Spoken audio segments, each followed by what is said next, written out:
الشيطان الرجيم.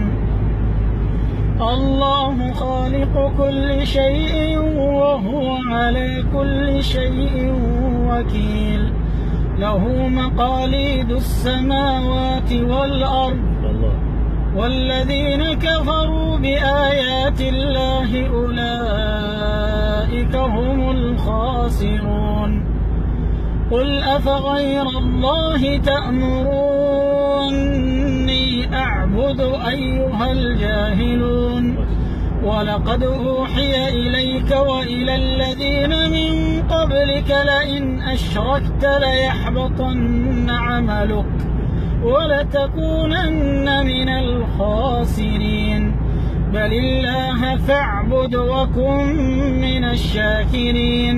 وما قدروا الله حق قدره، والأرض جميعا قبضته يوم القيامة، والسماوات مطويات بيمينه سبحانه وتعالى عما يشركون.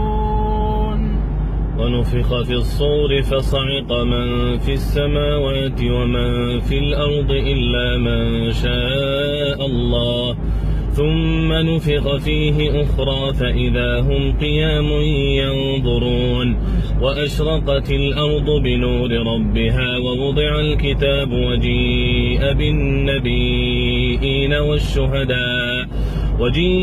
بالنبيين والشهداء وقضي بينهم بالحق وهم لا يظلمون. ووفيت كل نفس ما عملت وهو أعلم بما يفعلون. وسيق الذين كفروا إلى جهنم زمرا حتى إذا جاءوها فتحت أبوابها وقال لهم خزنتها ألم يأتكم رسل منكم يقصون عليكم